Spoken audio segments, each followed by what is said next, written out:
आज हमारे पास जो जानकारी है ना, वो एक बहुत बड़ा दावा करती है। कहती है कि बिना एक भी पैसा दिए यूट्यूब प्रीमियम वाले सारे मजे लिए जा सकते हैं। अच्छा। हाँ, और वो भी जियो के अपने जियोस्फेयर ऐप से। सुनने में ये थोड़ा अजीब लगता है, तो चलिए पता लगाते हैं कि इस दावे में आखिर कितनी सच्चाई है। हाँ, और मजे की बात यह कि ये कोई जुगाड़ वाला थर्ड पार्टी ऐप नहीं है। ये जियो का खुद का मतलब ऑफिशियल ब्राउजर है। तो आज हम यही देखेंगे कि हमारे जो स्रोत हैं वो इसके बारे में क्या-क्या बता रहे हैं, और क्या ये सिर्फ एक बढ़िया फीचर है या किसी बड़ी स्ट्रैटेजी का हिस्सा। बिल्कुल। स्रोत की पहली लाइन ही काफी धमाकेदार है। वो कहते हैं जियो को हर चीज फ्री में देने की आदत है और ये बहुत ही क्रेजी चीज हो गई। वो बताते हैं कि सारी कहानी की जड़ जियोस्फेयर ऐप के अंदर छिपा एक एड ब्लॉकर है। बिल्कुल। और यहीं पर जो है चीजें तकनीकी रूप से दिलचस्प हो जाती हैं। हाँ, क्योंकि प्रक्रिया तो मतलब बच्चों के खेल जैसी बताई गई है।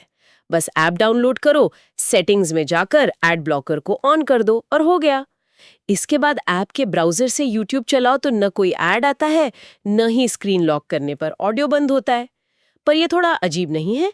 एक एड ब्लॉकर सिर्फ विज्ञापन रोकने के लिए होता है, ये बैकग्राउंड प्ले जैसा फीचर कैसे चालू कर सकता है? ये एक बहुत अच्छा सवाल है। यहाँ देखिए, कोई सीधा हैक नहीं हो रहा है। असल में जब आप ब्राउजर में यूट्यूब चलाते हैं तो होता यह है कि स्क्रीन लॉक होने पर यूट्यूब का वेब पेज ब्राउजर को एक पॉज सिग्नल भेजता है। अच्छा। ऐसा लगता है कि जियोस्फीयर का एड ब्लॉकर सिर्फ विज्ञापनों को ही नहीं बल्कि उस खास पॉज सिग्नल को भी ब्लॉक कर रहा है। तो ये ब्राउजर की कार्यप्रणाली का एक बहुत ही चतुर उपयोग है। अच्छा, तो ये एक तरह का साइड इफेक्ट है जिसे एक फीचर की तरह पेश किया जा रहा है। बस 2 स्टेप्स और हो गया। मतलब इतना आसान। वाकई अगर ये सच है तो ये तो कमाल की बात है। स्रोत में इसे दोस्तों के साथ शेयर करने लायक एक बढ़िया चीज भी कहा गया है। देखिए, ये सिर्फ एक बढ़िया चीज से कहीं ज्यादा है। अगर हम इसे बड़े परिप्रेक्ष्य में देखें तो ये जियो की एक सोची समझी रणनीति का हिस्सा हो सकता है। ये सिर्फ एक मुफ्त सुविधा देने के बारे में नहीं है। ये असल में उपयोगकर्ताओं को अपने इकोसिस्टम में यानी अपने ब्राउजर में खींचने का एक तरीका है।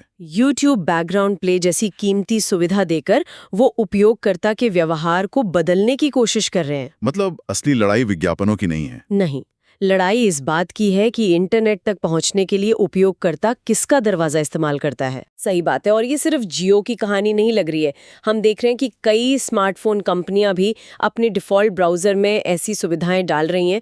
तो ये एक बड़ा ट्रेंड बनता जा रहा है जहां हार्डवेयर और कनेक्टिविटी कंपनियां सीधे तौर पर कंटेंट प्लेटफॉर्म के बिजनेस मॉडल को चुनौती दे रही हैं। बिल्कुल। तो जो एक साधारण सा लाइफ हैक लगता है वो असल में डिजिटल सब्सक्रिप्शन मॉडल के भविष्य पर एक बहुत बड़ा सवाल खड़ा करता है।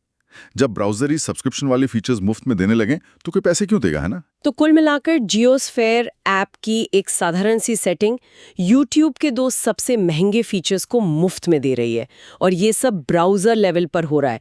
और ये हमें एक अंतिम विचार के साथ छोड़ जाता है कि अगर ये चलन बढ़ता है और उपयोगकर्ता विज्ञापनों और सब्सक्रिप्शन दोनों को बाईपास करने लगते हैं, तो भविष्य में कंटेंट बनाने वालों और उन प्लेटफॉर्म्स की आय का क्या होगा जो उन पर निर्भर है।